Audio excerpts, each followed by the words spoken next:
Buenos días a todas y a todos. La tierra provee lo suficiente para satisfacer las necesidades de la humanidad, pero no su avaricia. Mahatma Gandhi. Buenos días a todas y todos. Bienvenidas y bienvenidos a una emisión más de los Viernes de Derecho Agrario, programa institucional para la difusión de la materia agraria y su vinculación con otras disciplinas jurídicas. Agradecemos la presencia esta mañana de las magistradas y magistrados, así como de los integrantes del Tribunal Superior Agrario y tribunales unitarios, a las instituciones invitadas, Procuraduría Agraria, Registro Agrario Nacional, Secretaría de Desarrollo Agrario, Territorial y Urbano, abogadas y abogados litigantes, así como los estudiantes de diversas casas de estudio de las instituciones públicas y privadas de nuestro país. Este viernes tenemos el honor de contar con la presencia del doctor Aquilino Vázquez García, quien el día de hoy nos distingue con su presencia. Me permitiré referir de manera muy breve su semblanza curricular. Aquí vale la pena mencionar que además de los vastos conocimientos y la experiencia del doctor Aquilino Vázquez García en la materia ambiental, es una persona sumamente modesta.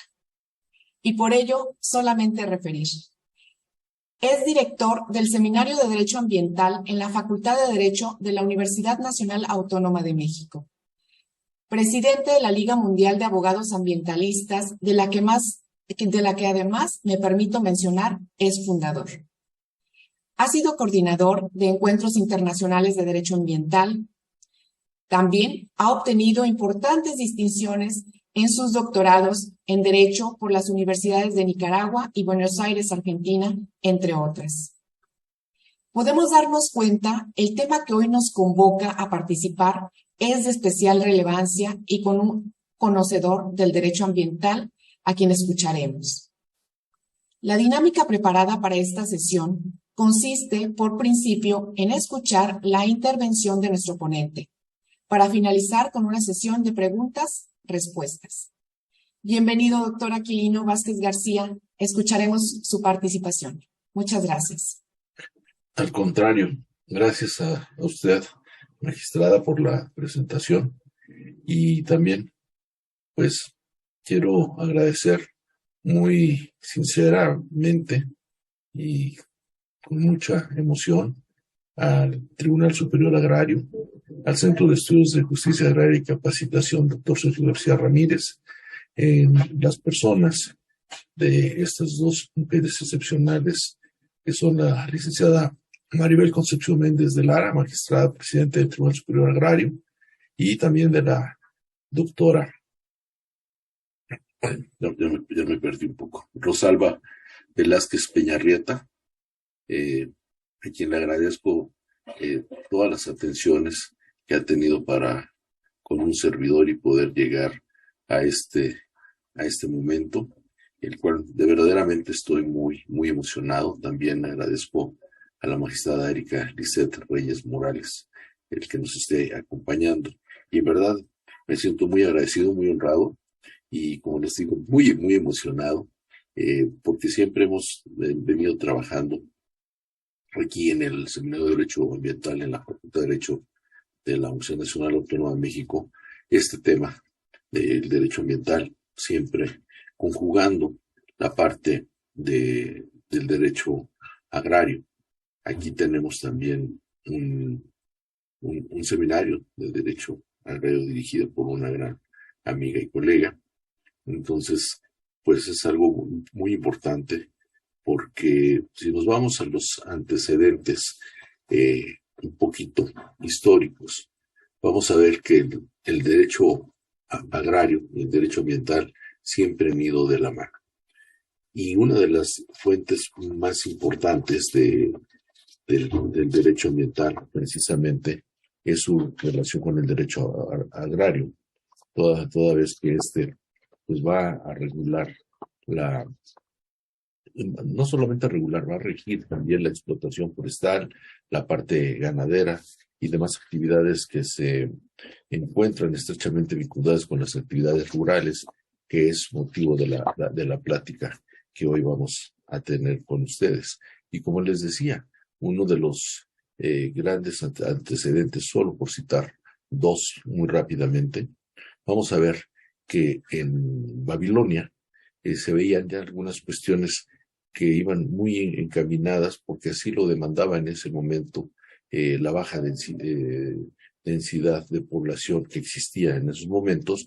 Solamente se iba sobre la parte de la recolección selectiva de frutos y semillas, con una elección de presas y de caza. Entonces, esto pues no generaba un impacto ambiental considerable, más bien que así era nulo el impacto ambiental, por no decir nulo. Y en Roma vamos a encontrar en la ley de las 12 tablas, en la tabla 7 para ser precisos, que se refiere al derecho agrario. Y aquí es donde vamos a ver una de las fuentes principales, precisamente de donde surge el derecho ambiental.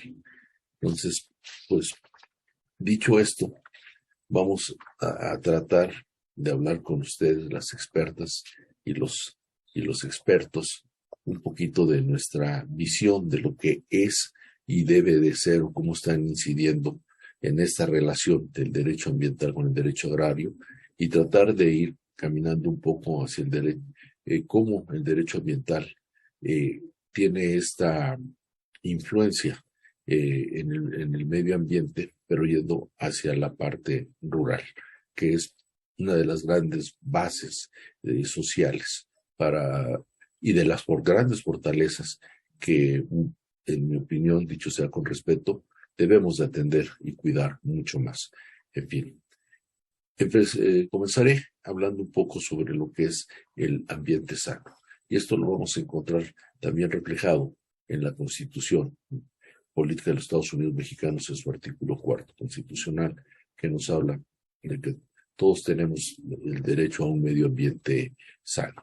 Entonces, el ambiente sano, vamos a ver qué es el conjunto de elementos de este orden biológico que va a constituir la base o el sustento natural del medio humano, es decir, prácticamente el todo lo que necesitamos.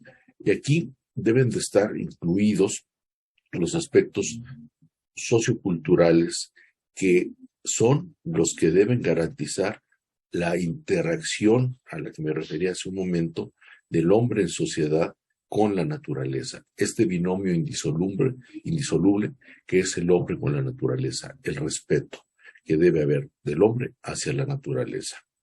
Dentro de este ambiente sano, debemos de asegurar la satisfacción de las necesidades colectivas más importantes. Aquí es cuando hablamos igual de las generaciones futuras. También se debe de impedir la degradación de todos estos elementos. Cabe recordar que hace unas semanas que tuvimos aquí en la Facultad de Derecho, del 5 al 7 de octubre, nuestro encuentro internacional de Derecho Ambiental, y que tuvimos el honor de recibir a la licenciada Maribel Concepción Méndez de Lara, magistrada presidente. Platicábamos algunas cuestiones de estas, sobre todo en la parte del acto inaugural, donde nuestro director, el doctor Raúl Cortés Bustamante, hizo un llamado, una convocatoria a nivel internacional, a nivel mundial, para que nos sumáramos en la creación de una nueva figura que es el defensor de las generaciones futuras. Y esto es lo que incluye todo esto que acabo de hablar sobre el medio ambiente sano. ¿Quién es el defensor de las generaciones futuras? Pues somos todos, no es el discurso de velar por las generaciones. O sea, hoy somos los defensores de las generaciones futuras, nuestros alumnos son los defensores de las generaciones futuras, y es una cadena interminable para poder ir asegurando un poco más el cuidado y el respeto a la naturaleza. Dicho esto, quisiera hablar un poco, si ustedes me lo permiten, de la vinculación con las ciudades rurales. ¿Qué hay que cuidar y qué hay que observar? Pues precisamente los elementos, los suelos. ¿Por qué los suelos? Hay muchas causas, como son los agroquímicos, la deforestación, los monocultivos, que no han sido tratados como debe de ser, o con el respeto que deben de ser, con el cuidado que debe de ser, observando la legislación o el andamiaje correspondiente para todo esto. ¿Cuál es la consecuencia de no hacerlo? Pues tenemos principalmente una cuestión de salud y algo muy, muy importante, que es la pérdida de la biodiversidad. Otro gran elemento, el agua.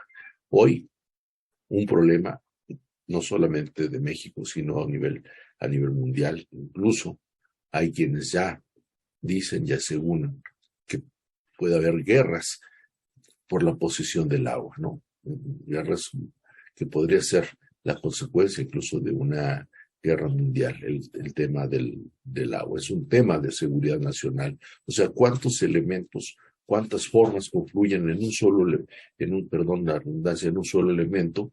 ¿Qué es lo que puede originar? Y aquí, en lo que nuestra materia compete, tendríamos que decir cuál sería la causa, una de las causas, la parte de los agroquímicos. Pero también hay que hablar de los agroquímicos con mucha responsabilidad, porque en muchas ocasiones se tiende al sensacionalismo y se trata de prohibir por prohibir. Hay agroquímicos muy agresivos, muy tóxicos, pero hay otros que también pueden ser manejados, que pueden ser empleados. Entonces, para poder llegar a una legislación, a una determinación, debe haber también dentro de la legislación debe haber un sustento científico real, donde fuera de apasionamientos, fuera de intereses, vea que se puede. ¿Por qué? Porque de lo que se trata es de llevar lo mejor del uso, de lo que sea, a las comunidades, que puedan seguir trabajando y seguir evolucionando. Además, esta es la gran fuerza del motor que también tiene y sostiene en la parte alimentaria a las grandes ciudades en el mundo entero. ¿Qué pasaría con esta parte también del agua? Y solamente hablando de los agroquímicos, pues la consecuencia sería una pérdida de biodiversidad y de servicios en cuanto a los ciclos agrícolas. El otro gran elemento que a lo mejor mucha gente me podrá decir, no, bueno, estás exagerando mucho, pero también es la parte atmosférica. Y aquí volvemos a lo mismo, también volvemos a la parte, aunque están, digamos que estén en zonas rurales, pero también son los agroquímicos. Y volvemos al tema de la salud y de la biodiversidad. Como ustedes pueden ver, es un círculo. Y no es que a lo mejor podría ser virtuoso, pero se puede ser en un círculo vicioso que puede tender a una degradación y a muchas cosas más que también podrían ser hasta las partes de deforestación, y si hablamos del agua, hasta cuestiones de sequía. Bueno, dicho esto a grosso modo de las ciudades rurales, qué es lo que tenemos que cuidar y observar, bueno, pues también debemos tener muy, muy presente y estar muy conscientes de algunos problemas. ¿Cuáles son estos problemas que podemos tener, que ya se tienen? Tristemente ya se tienen. La erosión, esta erosión física. ¿Cuál es la causa? Pues la actividad agropecuaria, la agricultura extensiva, la ganadería intensiva. ¿Cuáles son las consecuencias, tristemente? Pues la productividad está disminuyendo. Las migraciones, fíjense que aquí, y bueno, también las inundaciones, pero fíjense que aquí cuando hablamos de las migraciones, ¿cuántos tipos ya tenemos de migración? Acá se nos presenta una que podríamos decir que es por falta de productividad de los suelos, pero ya tenemos también algunos otros problemas asociados, como es el cambio climático, que ya hay migraciones por el cambio climático. Entonces, si a este tipo de migraciones le agregamos otras, pues imagínense cuántos desplazadas hay de todos los países, no solamente en América, en Europa, en África, en todos lados. Es un tema también muy, muy delicado que también hay que poner una atención mucho más puntual. Otro de los problemas sería la degradación y la desertificación por cuestiones químicas y biológicas. ¿Cuál es la causa de esto? Pues la pérdida de materia orgánica por la agricultura y la ganadería. ¿Cuál va a ser la consecuencia? Pues la productividad y más uso de fertilizantes, que ahí es donde tenemos que balancear, que yo les decía, con el sustento científico que corresponda para ver qué sí se puede, por qué y hasta dónde. Y el qué se debe prohibir total y efectivamente, por qué. Entonces, con ese sustento científico, para que haya un equilibrio y no solamente prevalezcan intereses comerciales o económicos. Todo debe de ser un equilibrio porque al final del día esto es la parte de la sustentabilidad. Otro de los grandes problemas va a ser la deforestación. Agua y suelo. ¿Cuál es la causa? La explotación forestal y los monocultivos. ¿Cuál es la gran consecuencia de esta? Pues la pérdida de biodiversidad, la erosión y la pérdida de, como habíamos dicho, de los ciclos naturales que se tenían anteriormente.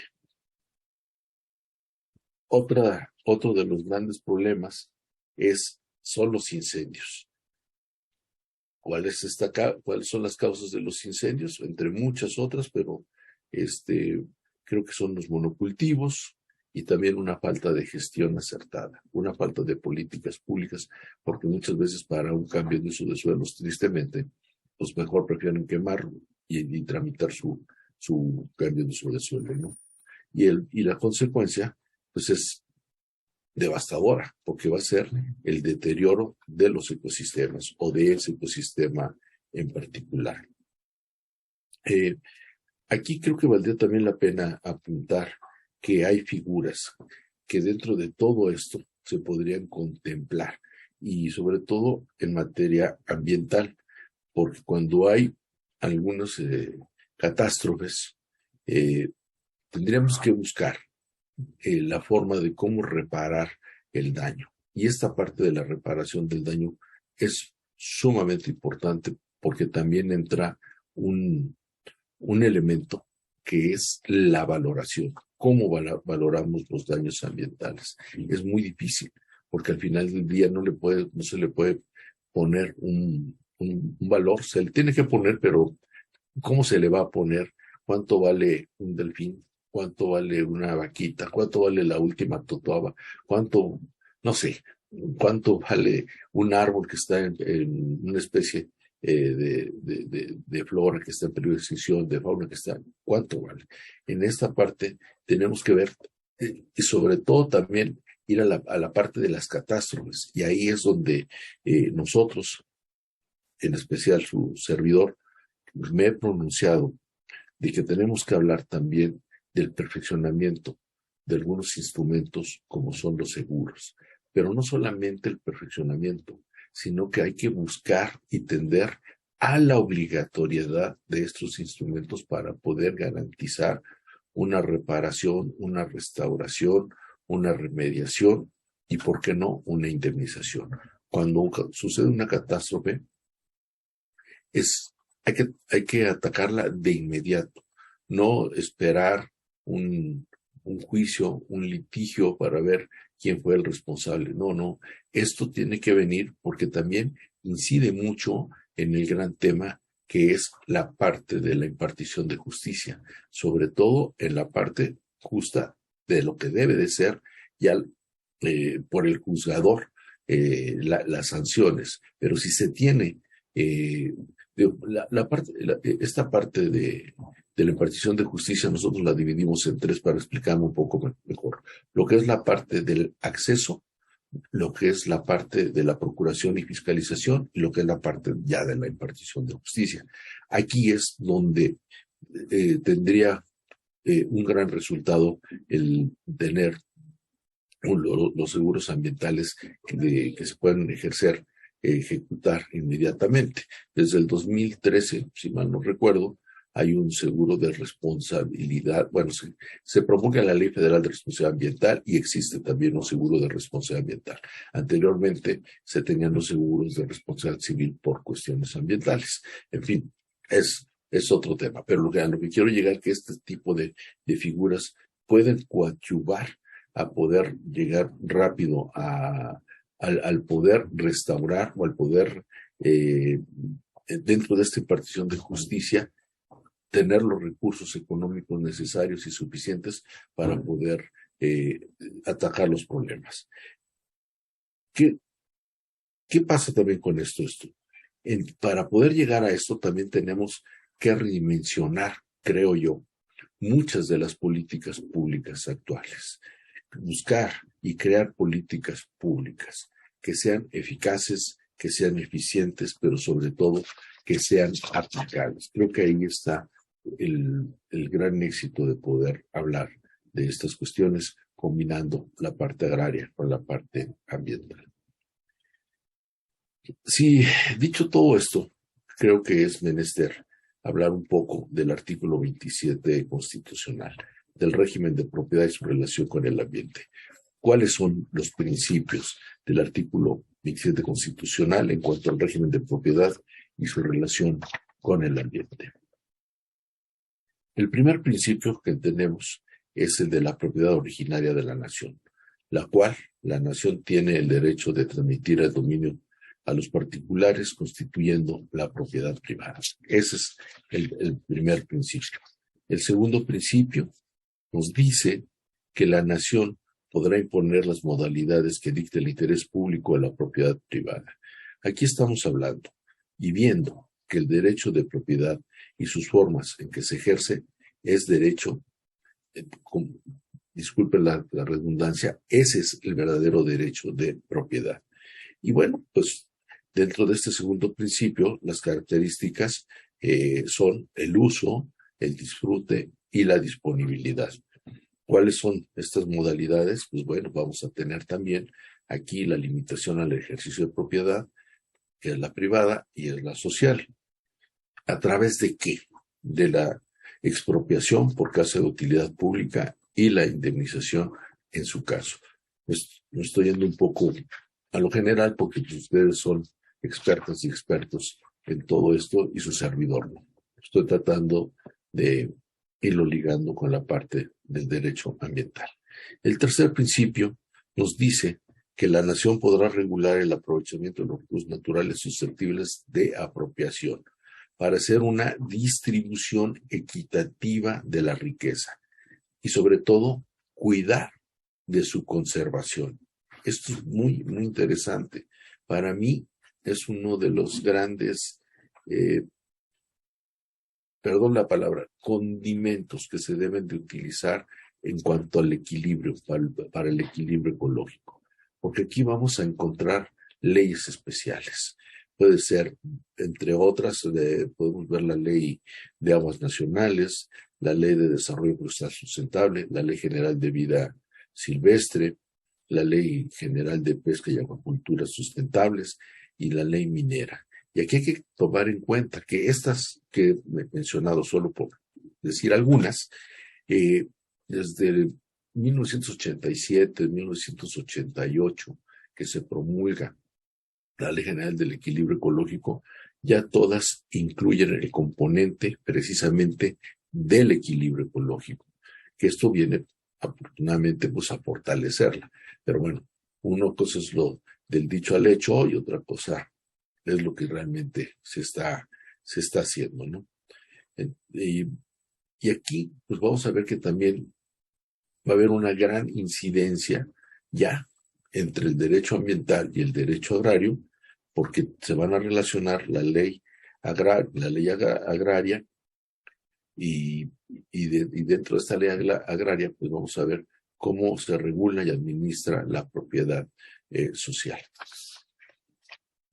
Todo, si tomamos en cuenta lo anterior, vamos a ver que a través del ejercicio de la propiedad y la imposición de las modalidades. Aquí es algo también muy interesante porque ya empezamos a ver cómo verdaderamente pueden funcionar eficazmente algunos estudios técnicos en la parte ambiental. Porque sabemos que la nación puede regular en materia de asentamientos humanos a través del ordenamiento territorial. Creo yo que es una de las piezas fundamentales o claves para poder saber qué sí se puede o qué no se puede desarrollar, en dónde y hasta dónde. Entonces aquí, si tenemos este ordenamiento territorial, obviamente vamos de gane, porque ya con los estudios se fortalecería el qué sí y cómo se puede, y también se estaría cuidando la parte de lo que no estuviera permitido dentro de un ordenamiento territorial. Otra cosa que se regula son las obras públicas, que también deben de conllevar algunos estudios técnicos dependiendo de la que se trate, y también se tiene que regular lo que es el equilibrio ecológico. Si hablamos de un ordenamiento territorial, entonces al hablar de un equilibrio ecológico estaríamos hablando de un ordenamiento ecológico del territorio y su conservación. Son elementos que se van agregando para ir fortaleciendo no solamente lo dicho y lo escrito, sino que también se tienen que ir tomando en cuenta para ir redimensionando todo el andamiaje jurídico que se tiene a estos respectos. Y bueno, pues obviamente algo más que se va a quedar señalados estos 3 puntos anteriores son los centros de población, que aquí también ya entran otros estudios que no son menores y que ayudan a fortalecer el que se hagan bien todas estas cosas. Pues por lo que hemos ido comentando, tendríamos que observar también que en este artículo 27 constitucional, pero específicamente en su fracción 22, el fundamento del desarrollo rural integral, económico, social, de administración pública y los niveles del gobierno a través de los sectores. Entonces, aquí ya entramos a la parte que creo que es muy importante, la parte del desarrollo rural sustentable, económico, social, ambiental, actividades agropecuarias sustentables. Ya ya son una serie de elementos que no pueden ir separados y no se pueden ver separadamente, se deben que ver integralmente. Ahora tenemos, además de estudios de impacto ambiental, también tenemos estudios de impacto social. Entonces creo que aquí se puede ir viendo ya todo lo que debe ser el respeto no solamente hacia la naturaleza, sino también hacia las sociedades a través de los usos, de las costumbres y ¿por qué no? Hasta hablar hasta de las tradiciones. Si hablamos en este momento del artículo 27 constitucional, en su fracción 15, y vemos esto del fundamento de desarrollo rural integral y también el desarrollo rural sustentable, pues aquí es donde aparece ya la Ley de Desarrollo Rural Sustentable, que ha venido a ser un instrumento muy valioso que también viene a dar mucha seguridad y garantías para que podamos hacer las cosas como es debido. Dicho esto, también hay que observar que el artículo 27 incluye el respeto a la integridad territorial de los pueblos indígenas. ¡Qué gran tema! ¡Qué gran realidad! No solamente en México, en todos los países, el respeto a los pueblos indígenas. En México, nuestra población de pueblos indígenas es del 11%. Estamos hablando de 16 millones de habitantes. Entonces no es menor y es un capital no solamente en la parte humana, sino en la parte de conocimiento, en la parte empírica, en la parte de todo, de por donde lo queramos ver, de todo. Y creo que muchas veces, tristemente, se vio antes desde otros países que nosotros empezar a valorar este gran potencial y esta gran riqueza. Y dicho sea, con mucho respeto por estas mujeres y hombres que al final del día son a quienes nos debemos y de dónde venimos, porque queramos o no, todos tenemos grandes antecedentes, ¿no? En lo personal, yo soy del estado de Guerrero y mis antecedentes vienen de un pueblito que se llama Ayahualulco. Yo ya posteriormente, nazco en Chilapa, Guerrero, de donde era mi padre, pero mis antecedentes vienen desde Ayahualulco. Entonces, no se puede decir, no, no, no, yo llegué así y no debo nada. No, no, no, al contrario, creo que mientras nunca se olvide de dónde venimos, sabremos quiénes somos y también sabremos qué podemos dar. Pero bueno, ese es otro tema, pero hablando de esto, que creo que el respeto a la integridad de los pueblos indígenas es fundamental.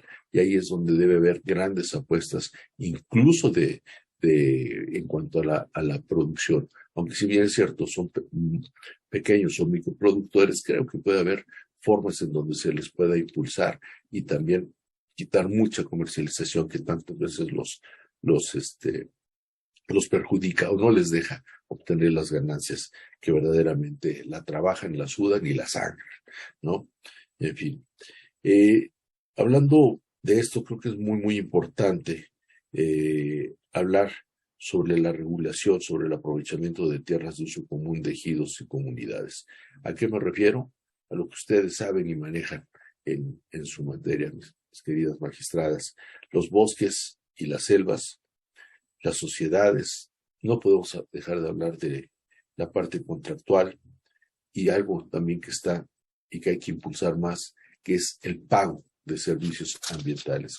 Creo que aquí, en este tema del pago de servicios ambientales, creo que valdría la pena más adelante hacer otra sesión, no conmigo, pero buscar a una experta, a un experto en pago, porque no lo soy, sino yo les diría, me comprometo, pero ¿cómo se hace? Porque eso son las formas que hay que saber explotar, porque son positivas. Entonces, el pago de servicios ambientales es algo muy, muy positivo. En fin, como estamos comentando, el artículo 27 constitucional establece el régimen de propiedad de la tierra en México. Y como ustedes pues, son las expertas y ya lo saben, pues los tipos de propiedad en México pues es la privada, la social y la pública. Y dentro de esta propiedad social se regula desde la Constitución en este artículo que estamos viendo, que es el 27, y la ley agraria. Entonces aquí nos vamos a encontrar que el Ejecutivo es quien administra la propiedad pública, la social y de cierta forma la privada, entendiendo esto como rural, limitación en extensión. Entonces son términos que ustedes manejan mucho mejor que nosotros los ambientalistas, pero me llama la atención porque cuando hablamos de limitación en extensión, recuerdo una anécdota en mi examen profesional. Mi examen profesional obviamente fue sobre temas ambientales, pero hablaba yo de las fronteras agrícolas y me sonrío porque se prestó al debate entre mis sinodales el día de mi examen y mi examen duró más de lo previsto porque no se ponían de acuerdo de qué era la frontera agrícola en ese momento. Pero bueno, fue una anécdota que a mí me hizo sufrir mucho porque pues no sabía qué iba a pasar con mi destino en mi examen profesional. En fin, otro de estos elementos es cuando el Ejecutivo, a través de la Secretaría de Desarrollo Agrario, Territorial y Urbano, pues debe de estar influyendo, incidiendo y tomando de la mano con ustedes, con el tribunal, con la Procuraduría, para llegar y hacer las cosas como son debidos. Esto es el trabajo en equipo, el trabajo solidario que debe de hacer el Ejecutivo a través de sus sectores y de sus dependencias, que yo quisiera pensar que hay ese esfuerzo por ir de la mano y estar haciendo todo esto en beneficio y fortalecimiento pues, de todas las sociedades. Aquí tenemos ya que el régimen constitucional de la propiedad en México tiene algunos tipos y como lo mencioné anteriormente, tenemos la privada, la pública, la social y nosotros, como ya también lo comenté, la legislación agraria regula las formas de ejercitar el derecho de la propiedad social, que aquí es donde yo creo que debemos de empoderar todavía más este tema y sobre todo a quienes están dentro del tema para poder hacer mejor las cosas.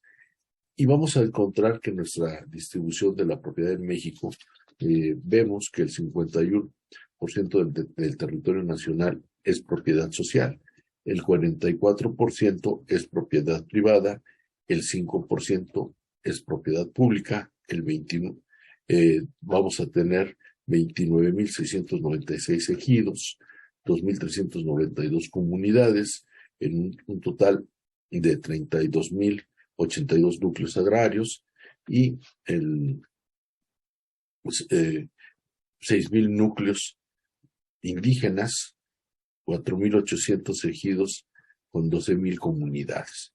Entonces vamos a ver que al final del día la importancia que tienen nuestras dos materias, el derecho agrario y el derecho ambiental, ni más ni menos que son 5 millones de titulares de derechos agrarios. Entonces, ¿cómo vamos a ir por diferente lado estas dos materias si estamos entrelazadas?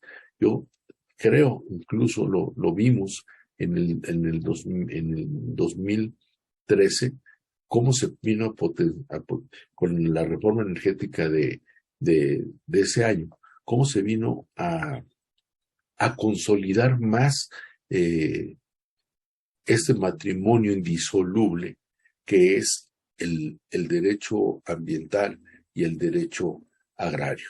Entonces, yo creo que prueba de todo esto es cómo hemos ido avanzando y no hemos podido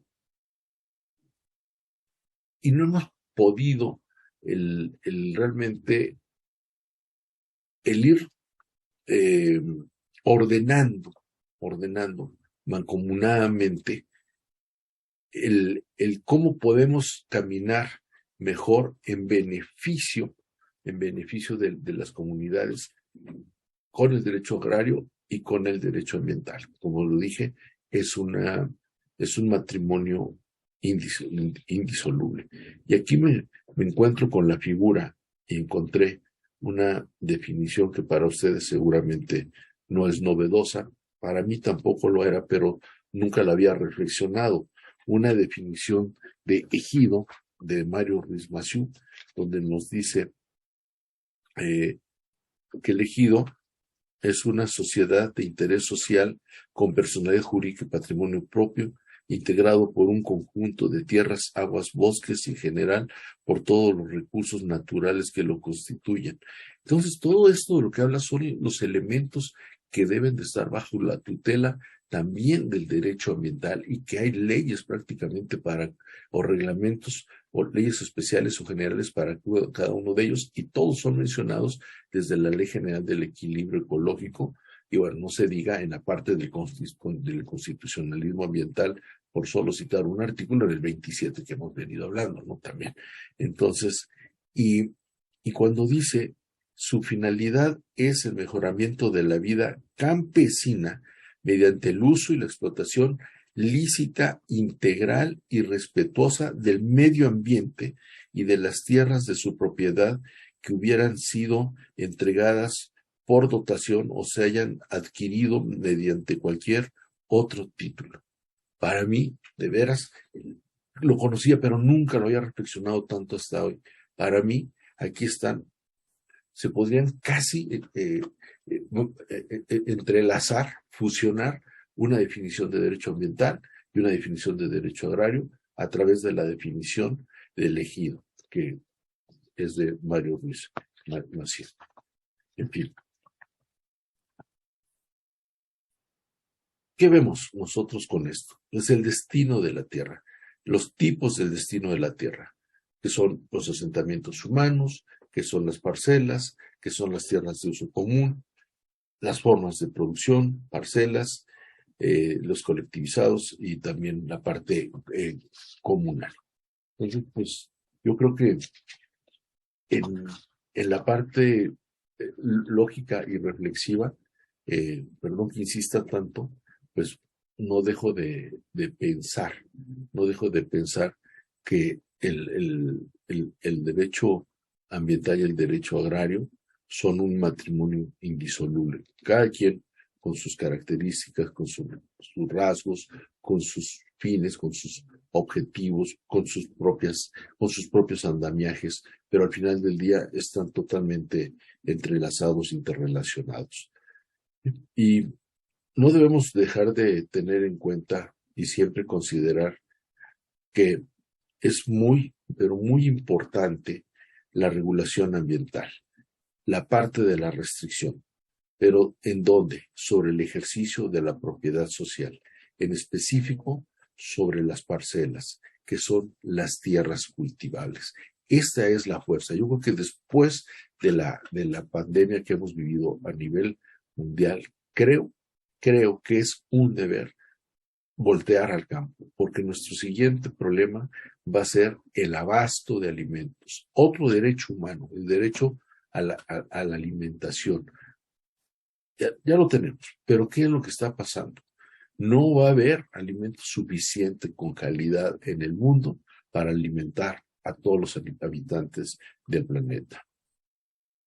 El artículo 59 de la Ley Agraria nos dice: la titularidad de derechos agrarios sobre parcelas será nula la asignación en selvas, en bosques, se protegen bosques y selvas para que no cambie la vocación del suelo forestal. Aquí hay cosas que se tienen que estudiar, que se tienen que investigar para ver cómo sí o cómo no, pero dar alternativas para poder seguir avanzando. O sea, el progreso no se va a detener. La explosión demográfica no se va a detener. O sea, se puede controlar, pero aquí la única forma de poder regresar a lo anterior casi nos pasa, ¿eh? Puede ser por una pandemia o por una guerra. Pero bueno, afortunadamente estamos acá todos, extrañando desafortunadamente a todos los que esta pandemia se llevó en todo el mundo, pero esa es una realidad y deja al descubierto muchas cosas. Y una de las grandes realidades que está dejando al descubierto es que tenemos que buscar fortalecer el campo para tener una mejor alimentación.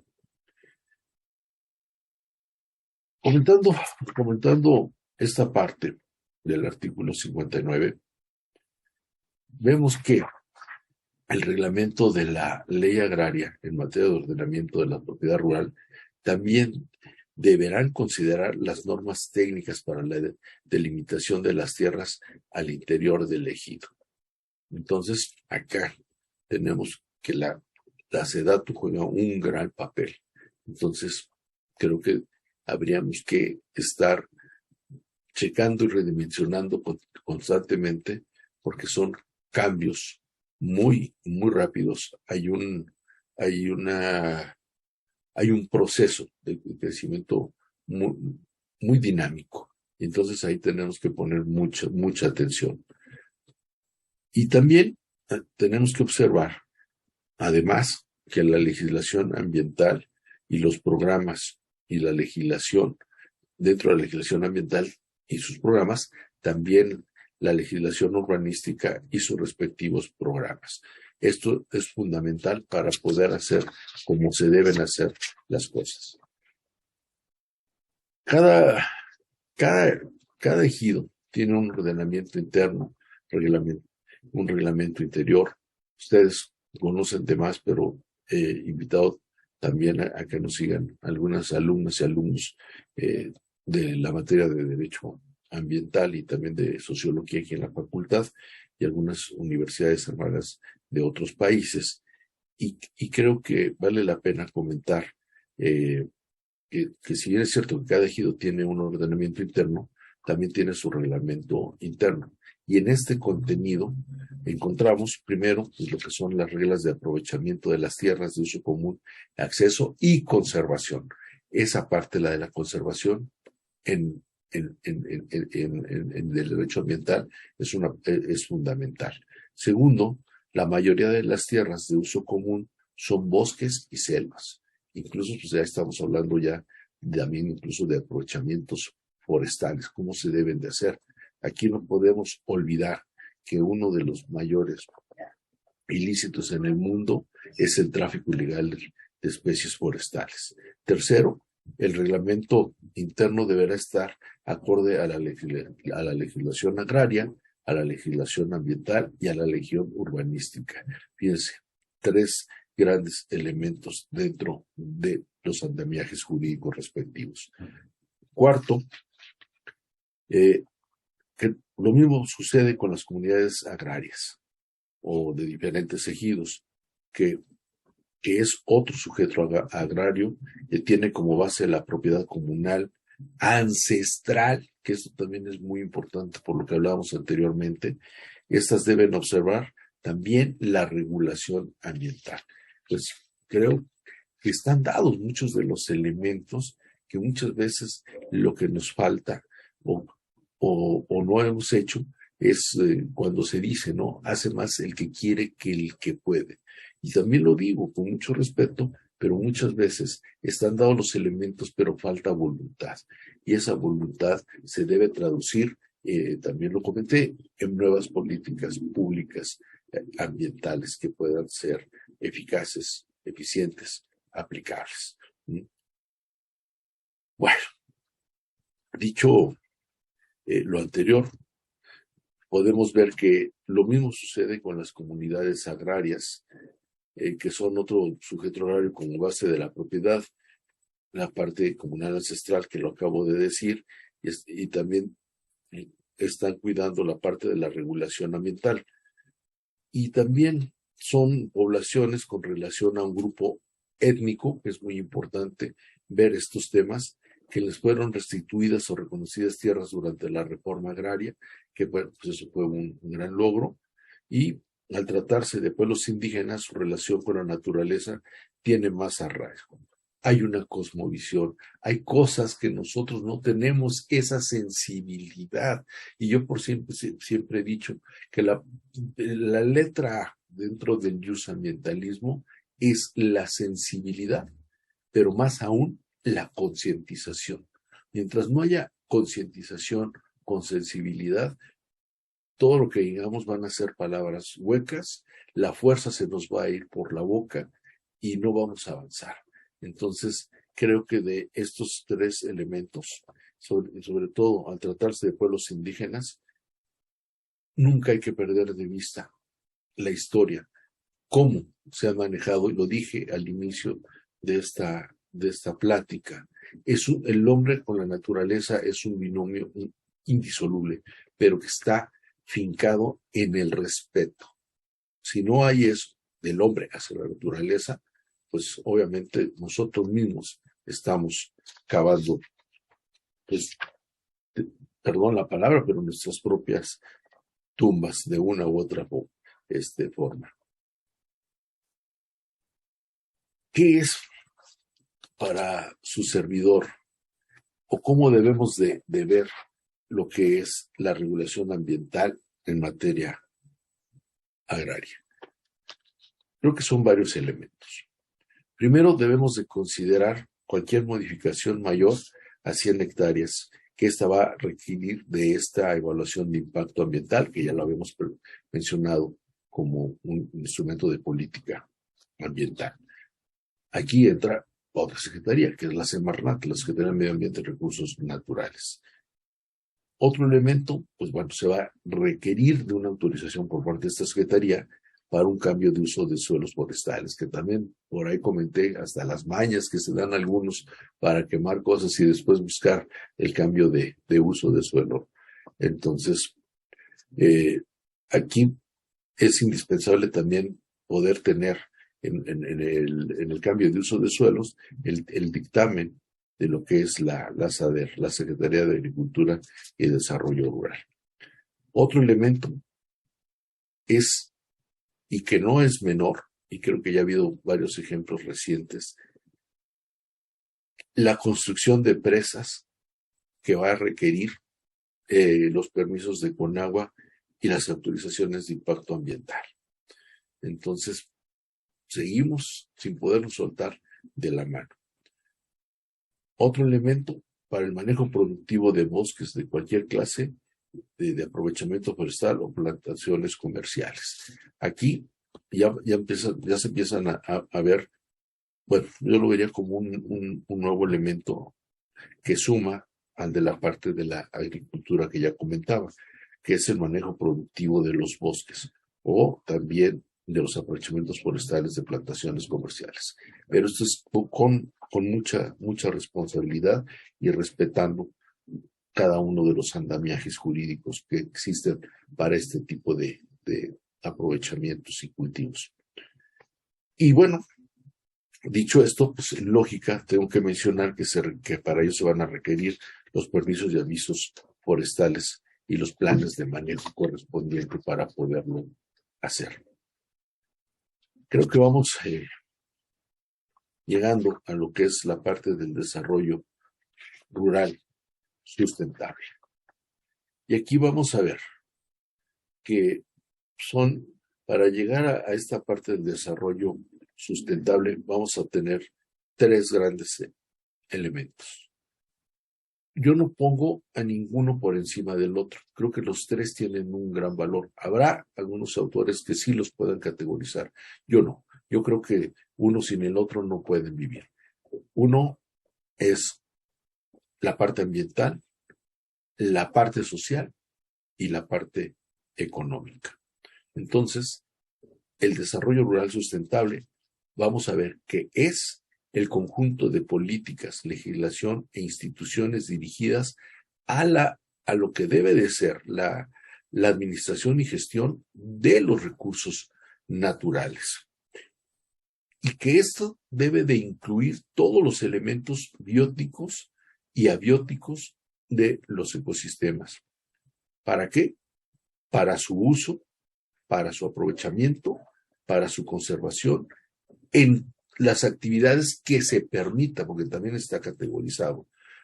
Llamémosle agrícolas, llamémosles ganaderas, llamémosles forestales, llamémosles pesqueras. ¿Cuál es la finalidad de o cuál debería ser, en la visión de su servidor, la finalidad del desarrollo rural sustentable? Pues su finalidad es la efectiva protección al ambiente. Para mí esto es lo fundamental. Efectiva protección al ambiente. Pero siempre en el ideal de un desarrollo sustentable, atendiendo con especial énfasis a las actividades agropecuarias. Era lo que yo decía un rato.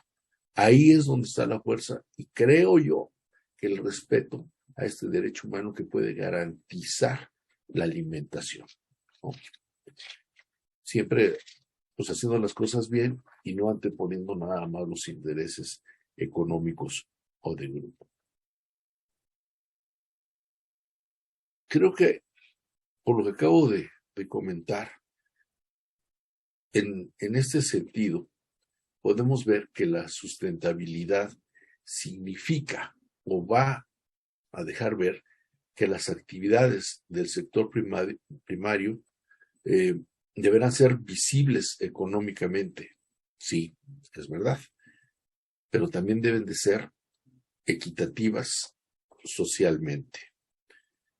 Deben de ser visibles desde el punto de vista ambiental.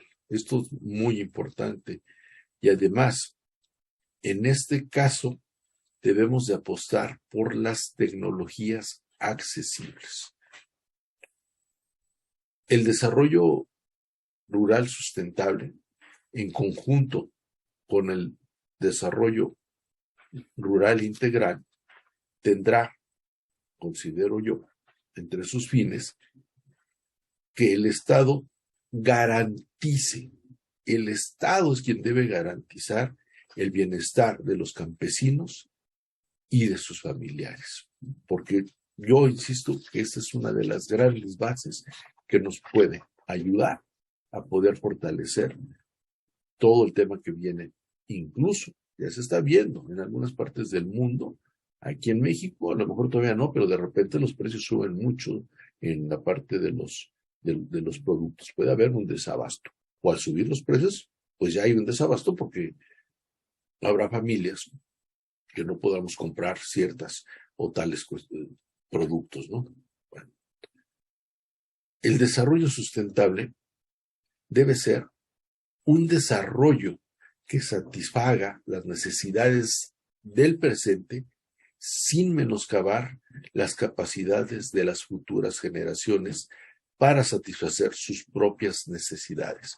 Aquí hago mención otra vez a este llamado que se hizo en el acto inaugural del 20º Encuentro Internacional de Derecho Ambiental del Defensor de las Generaciones Futuras. Aquí es donde hay que ponernos la camiseta y sumarnos todos los sectores para hacer y estar dentro de este gran programa que está impulsando el doctor Manuel Castañón del Valle, y que yo espero que va a ser algo muy positivo mundialmente hablando. Como todo, conlleva mucho trabajo, mucho esfuerzo, mucho sacrificio y sobre todo mucha reticencia por algunos sectores, pero creo que en unión se puede hacer esa fuerza y salir adelante. Somos más los hombres y las mujeres que queremos verdaderamente vivir en armonía, vivir bien, poder darle a nuestros hijos un mundo mejor, y que no suene a un discurso trillado, sino es una realidad. ¿Quién no quiere lo mejor para sí mismo o para su gente? No hay nadie. A lo mejor no son los formas, son los medios de que se haga o lo hagan, pero todos queremos siempre lo mejor. El desarrollo sustentable, dicho esto que les acabo de comentar, debe ser la función de alcanzar todos los objetivos orientados al cuidado, a la conservación y a la restauración del ambiente. Aquí, tristemente, ya cuando hablamos de restauración, quiere decir que algo salió mal. Entonces, también hay que apostar a la parte de la prevención. Y aquí hay muchas figuras jurídicas que también serán tema para otra charla, como el principio precautorio, que encaja en muchos lados, ¿no? Entonces, aquí tenemos que ponernos a estudiar, hacer la chamba y ver qué podemos hacer para no quedarnos con el cuidado, quedarnos con la conservación, pero con un espíritu de prevención y no esperarnos hasta la restauración. Mejor hagamos bien para no llegar ni a la restauración, ni a la remediación, ni a la indemnización.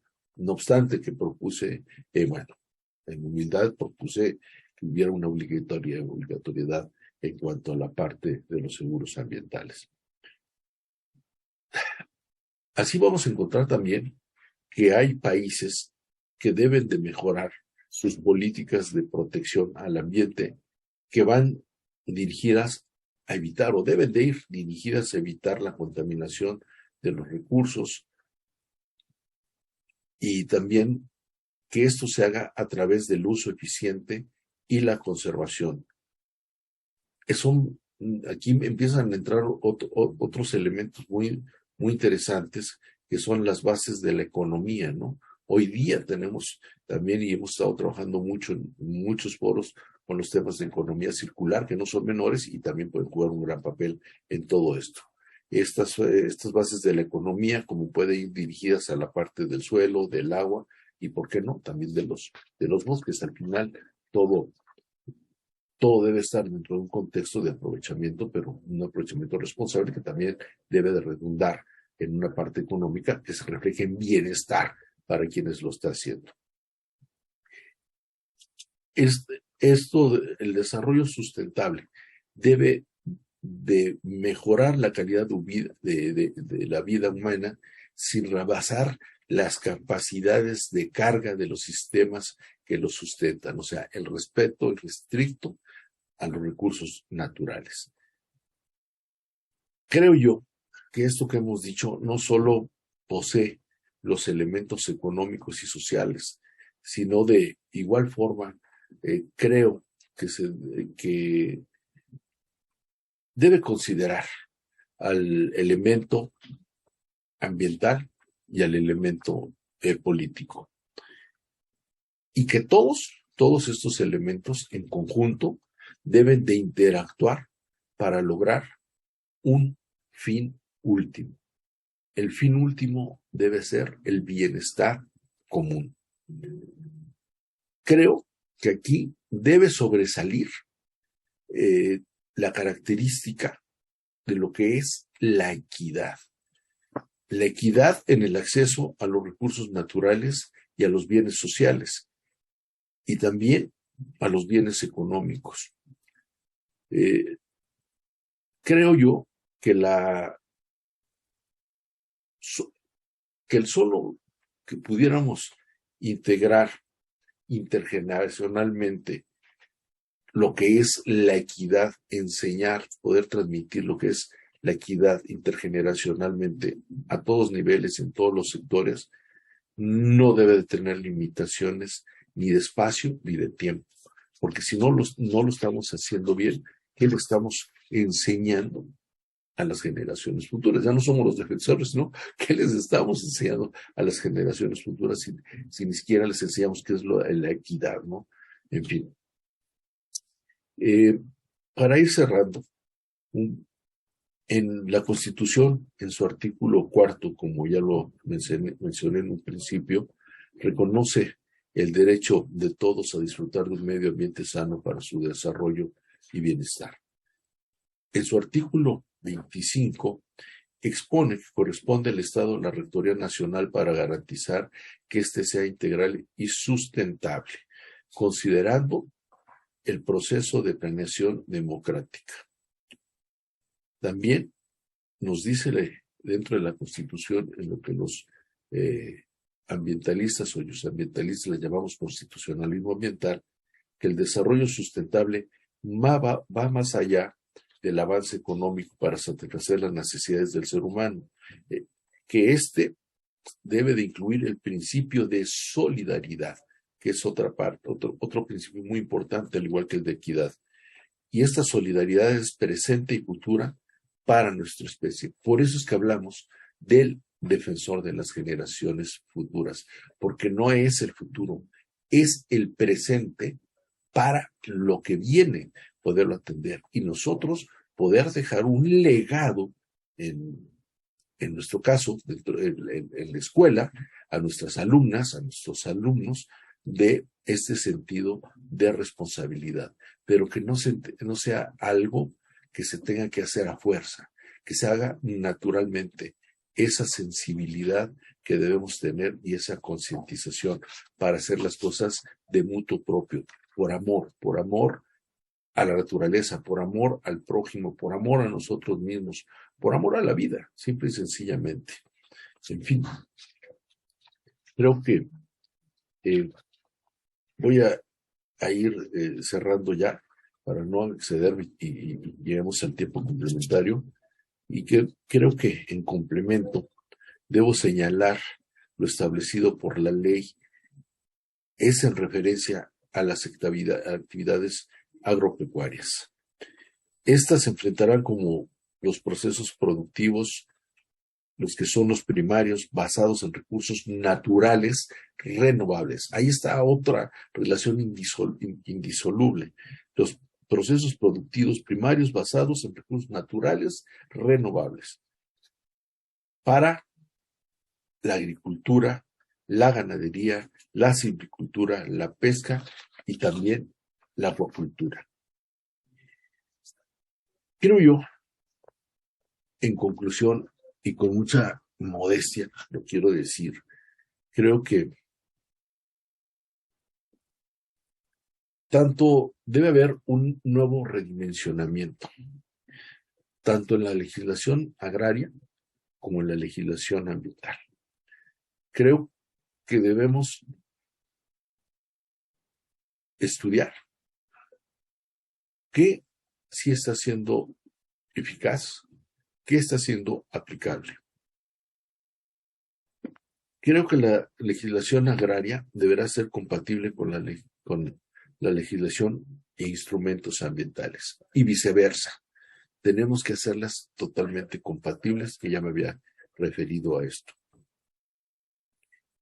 Y este nuevo redimensionamiento debe hacerse cuidando del medio ambiente en ejercicio de los derechos agrarios, el usufructo de la tierra, lo que viene siendo la propiedad social. Y debe tener un énfasis, que también ya lo dijimos, en el desarrollo sustentable. También debe de establecer principios base para el desarrollo rural sustentable y no solo impulsar la actividad agropecuaria, como es el caso de la Ley de Desarrollo Rural Sustentable vigente. Algo muy importante, creo yo, considerar derechos humanos básicos en el desarrollo de cualquier núcleo agrario, lo que es la información, la consulta, el acceso a la justicia. El acceso a la justicia, como lo platicamos, está en las dos partes. Ustedes ya son un tribunal agrario, un tribunal superior agrario. En materia ambiental, ese es el sueño dorado nuestro. Y es lo que hemos venido trabajando. Un día, tener un tribunal superior.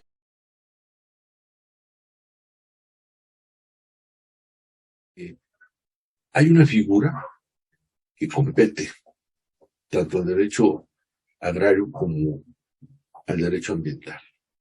Y es la figura y que debe tender a la obligatoriedad, porque si bien es cierto que he dicho que hoy una de las formas que hay que cuidar es la calidad de la alimentación, que se va a transformar en una cuestión de salud, es la figura de las certificaciones ecológicas en cuanto a la parte de la producción de alimentos. Creo que es una forma que en conciencia todos los agricultores, micro, pequeños, medianos, grandes, extra grandes, lo que sea, tienen que usar, porque además es una nueva oportunidad de abrir nuevos horizontes, nuevos proyectos, nuevos negocios, el poder llevar productos de sus lugares de origen a nivel nacional y, ¿por qué no?, a nivel internacional. Esto se va a traducir en ganancias para un país, para una sociedad y para una familia. Entonces, si nosotros apostamos en armonía, creo que la unión puede ser la fuerza. Y vamos a demostrar que hace más el que quiere que el que puede. Pero esto lo tenemos que hacer juntos. La parte agraria y la parte ambiental. ¿Por qué? Porque si hacemos esto, vamos a demostrar, no solamente en México, sino en el mundo, que ya lo dije, hace más el que quiere que el que puede. Pero hay que hacerlo con el corazón y una conciencia verdaderamente para legar un mundo mejor a las generaciones futuras. Hay que convertirnos en defensores permanentes de las generaciones futuras. Pues yo aquí la dejo. Muchas gracias.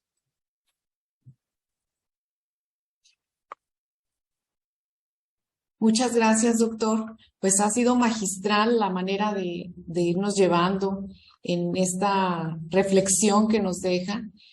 Si me permite, pues estamos en tiempo de abrir ese espacio a los comentarios de los participantes. Ha sido una delicia escucharlo. Muchas felicidades para usted sobre los puntos tan interesantes que ha abordado en relación con el derecho ambiental, cómo nos ha llevado desde los antecedentes por el respeto al medio ambiente, nos ha llevado de la mano y podemos decir la importancia que reviste en el desarrollo sustentable de la sociedad.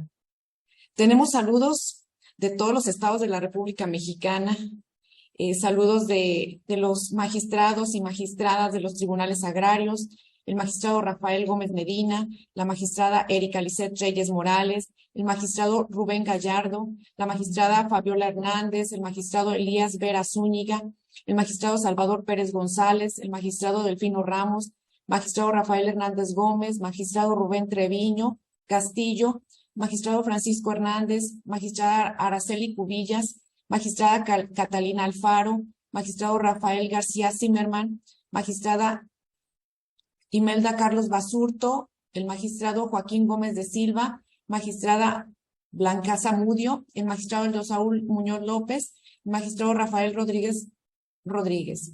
Saludos desde el TUA 5 de Chihuahua, Texcoco, Estado de México, TUA 11 de Guanajuato, TUA 54 de Puerto Escondido, Oaxaca, TUA 44 de Quintana Roo, TUA 36 de Morelia, Michoacán, TUA 29 de Villahermosa, Tabasco, TUA 46 de Huajuapan de León, TUA 51 de Iguala, Guerrero, TUA 45 de Baja California, TUA 47 de Puebla, Magistratura 303, Secretaría General de Acuerdos, del Tribunal Superior Agrario, Distrito 35 de Ciudad Obregón, Sonora, TUA 32 de Tuxpan, Veracruz, TUA 15 de Guadalajara, TUA 8 de la Ciudad de México, TUA 18 de Cuernavaca, Morelos, TUA 37 de Puebla, TUA 3 de Tuxtla Gutiérrez, Chiapas, TUA 19 de Tepic, Nayarit, TUA 22 de Tuxtepec, Oaxaca. Saludos a nuestros invitados, Procuraduría Agraria, Registro Agrario Nacional, Residencias de Morelia, Michoacán, Colima, Estado de México, Tlapa de Comonfort, Guerrero, Jalisco. Saludos del licenciado Vicente Guerrero de las Oficinas Centrales de la Procuraduría Agraria, de Conagua, el licenciado Fernández Galicia. Saluda al doctor Aquilino de Sedatu y del RAN. Saludos del Ejido de Puerto Morelos de Quintana Roo. Facultades, FES, Aragón, UNAM, Universidad de Guanajuato, Universidad Tres Culturas, Benemérita Universidad Autónoma de Puebla, de la Universidad Autónoma Metropolitana, de la Universidad del Valle de México. Saludos de Armando Alcántara desde su parcela del Ejido de Morelos, Quintana Roo. Saludos de TV La Pluma, Notimax, juristas agrarios desde el norte del estado de Veracruz. La magistrada Ana Lili Olvera Pérez, saludos a todas y a todos desde el TUA 52 de Zihuatanejo, Guerrero. Excelente tema, muchas gracias por compartir. La magistrada Araceli Cubillas Melgarejo, buenos días, excelente tema. TV La Pluma Notimax, somos un medio periodístico que desarrolla la cultura jurídica para los sujetos agrarios. Nos interesa participar en el tema de ecología rural para que los gobiernos se involucren como productores. Saludos, TUA 9 de Toluca, Estado de México, TUA 1 de Aguascalientes, TUA 16 de Guadalajara, Jalisco. Aura Receda, Procuraduría Agraria, representación de Michoacán, presente, excelente ponente. Ara Sabina, buen día desde la Procuraduría Agraria en Oaxaca, tema muy interesante, muy actual, gracias. Nidia Ponce, excelente conferencia, muchas gracias. Itac Alfa, está bien las leyes ambientales y que todos debemos hacernos responsables. De nada sirven las disposiciones legales si las personas por necesidad, no solo las empresas, depredan los recursos. Agradezco el tema de investigación que de manera magistral ha abordado doctor Aquilino, nuestro ponente, los comentarios tan generosos realizados en la materia ambiental, como un derecho de la tercera generación, como usted la ha llamado, de relevancia en las agendas internacionales en materia ambiental. Sin duda, el tema del derecho ambiental es sumamente importante y nos involucra a todas y a todos. Todos somos habitantes del planeta. Hemos visto cómo en los últimos años hemos pasado diversos cambios climáticos, severas sequías al norte del país y al sur tormentas y huracanes, inundaciones que han devastado ciudades y pueblos, y por otro lado incendios, la migración de las personas con motivo de la erosión de la tierra, como usted lo mencionaba. Debemos buscar el balance en el desarrollo para el equilibrio. Es la misión que, como usted bien lo ha dicho, como defensores de las generaciones futuras, que ejercemos en diversas facetas y debemos ejercer en diversas facetas, incluyendo en nuestro ámbito laboral, en el cual sin duda trabajamos como juzgadores, tenemos la oportunidad de contribuir con la protección del derecho constitucional a un medio ambiente sano, la sensibilidad al momento de resolver, como bien lo ha mencionado usted, debe ser parte y debe de salir de manera natural, espontánea, por amor al medio ambiente y a la vida. El acceso a la justicia de manera equilibrada. Debemos atender las restricciones a la propiedad de la tierra y el uso del suelo, con herramientas jurídicas y la aplicación de la normatividad ambiental en los diversos asuntos que se nos presentan. Igualmente, en los diversos roles que presentamos y representamos todas y todos personalmente, en nuestros ámbitos laborales que ejercemos cada uno de nosotros, debemos actuar, como usted lo ha dicho, como defensores de las futuras generaciones. Aún sin duda, nos queda mucho por aprender. Como sabemos, los asuntos que se presentan en cada tribunal son diversos y cada uno especial.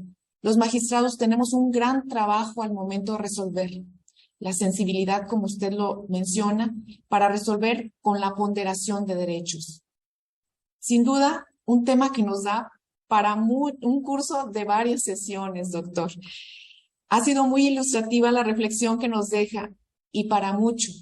Nos empuja a actuar de la mano en nuestra materia agraria en combinación con el derecho ecológico. Muchas gracias, doctor.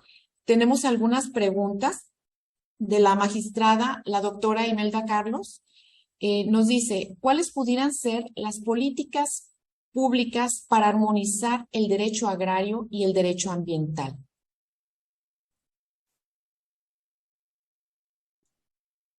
Hijo, creo que es una pregunta muy, muy buena que nos va a motivar y a obligar. ¿Cuál es el nombre de la magistrada? ¿Imelda? Es la doctora Imelda Carlos.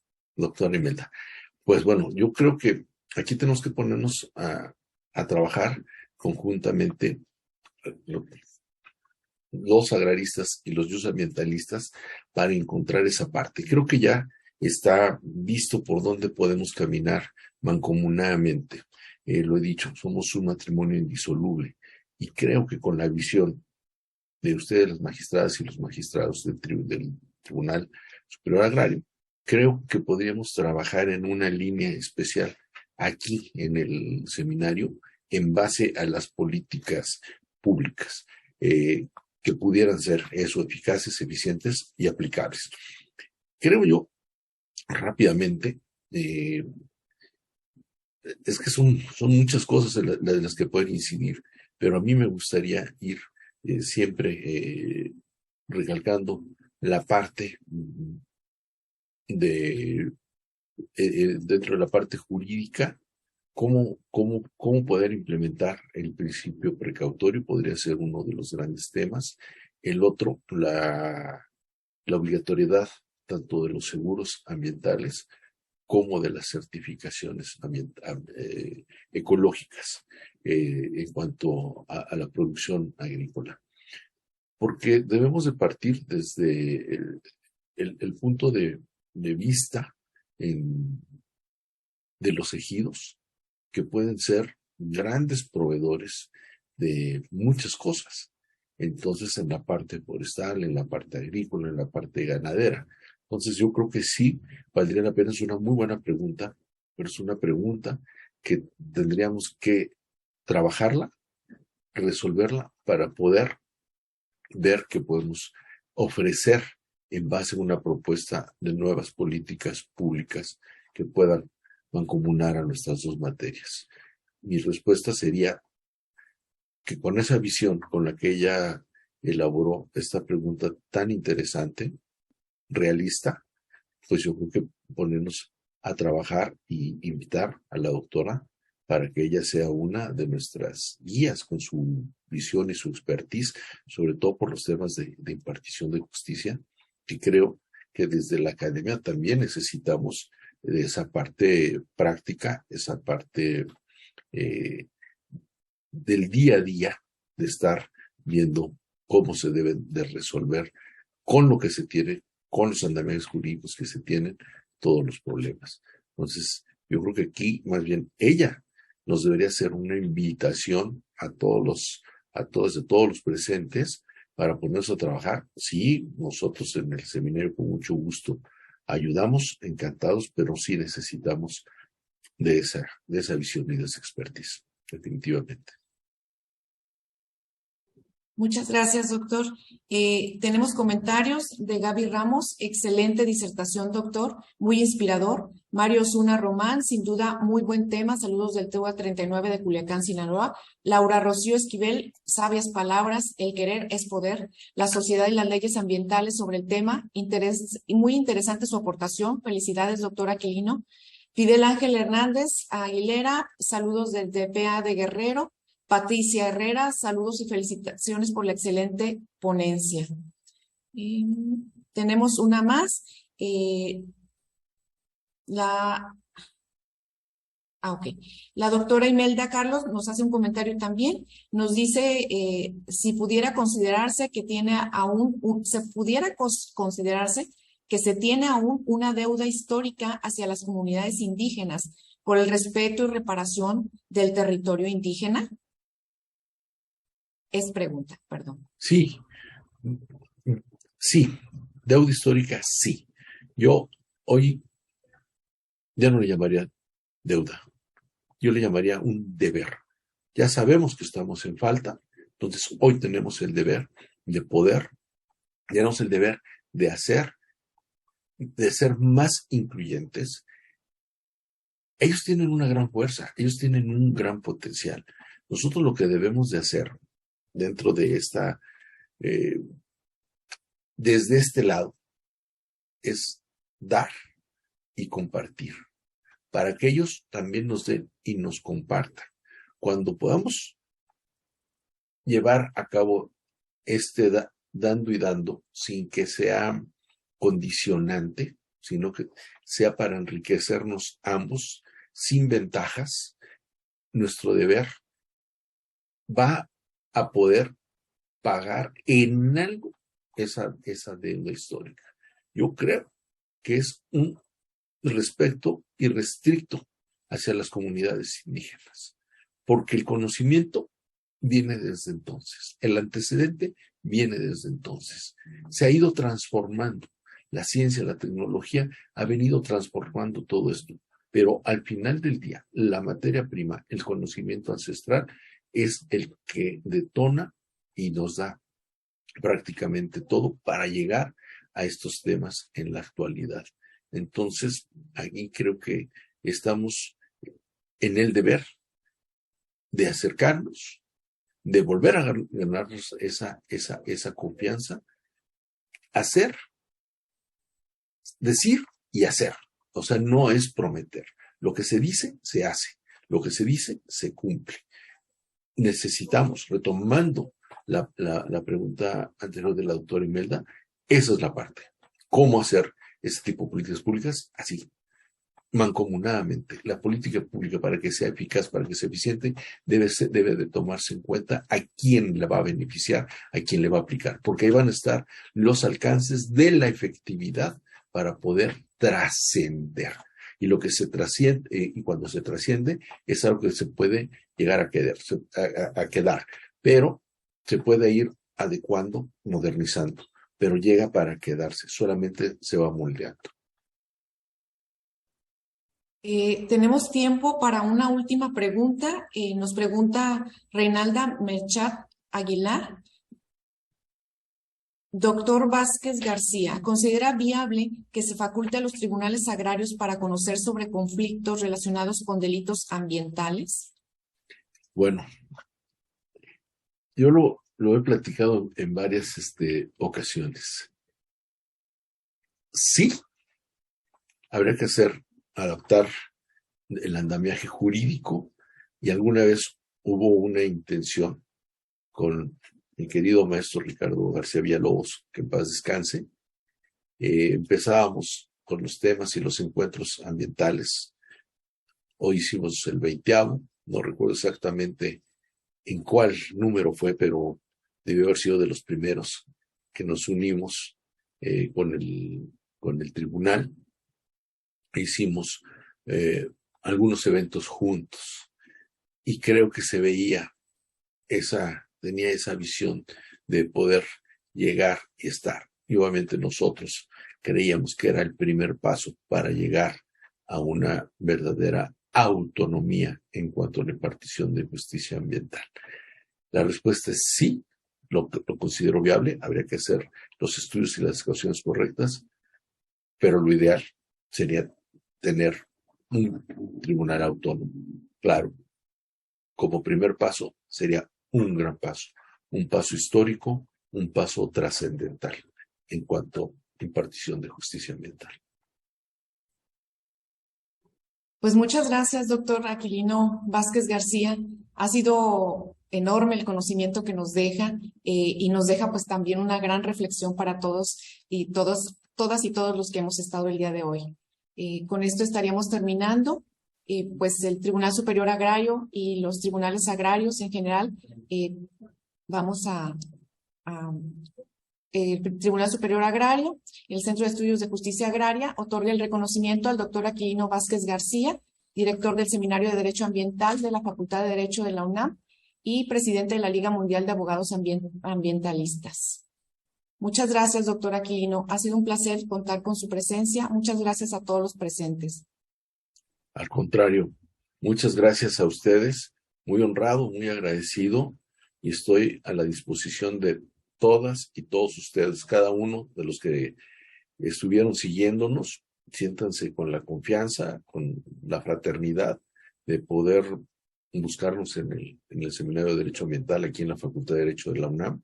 Y pues es un honor, me siento muy emocionado, la verdad se los dije antes de empezar. Para mí este tipo de eventos son los espacios idóneos que verdaderamente nos permiten avanzar, nos permiten confraternizar, pero sobre todo el poder dar un poquito de uno, pero también aprender mucho de ustedes, que son un cúmulo de experiencia, las magistradas y los magistrarios, en un tema tan importante y que son temas que falta mucho por hacer, falta mucho por fortalecer y falta mucho por implementar. Y qué mejor si podemos fusionar estos dos temas en las partes donde se puede y corresponda, que son muchas. Entonces creo que no gana el derecho agrario, no gana el derecho ambiental, ganaría nuestro país, podría ganar en este ejemplo el mundo entero, demostrando que la unión es la fuerza y que la solidaridad entre una materia y otra, entre las mujeres y los hombres, que tratamos de hacer lo mejor dentro de nuestras materias, pues podemos hacer mucho, aportar en humildad, pero creo que será trascendental para el mañana. Pero pues ahí estamos, a la orden. Gracias a todas y todos ustedes, a la magistrada presidenta, a Rosalba, a ustedes, magistrada Ana, también a la magistrada Erika, en fin, a todas y a todos. Muchas gracias por esta oportunidad. Muy honrado. Gracias nuevamente, doctor Aquilino. Pues con esto terminamos la sesión del día de hoy, de este viernes de Derecho Agrario. Muchas gracias a todos por estar. Hasta pronto. Hasta pronto. Muchas gracias.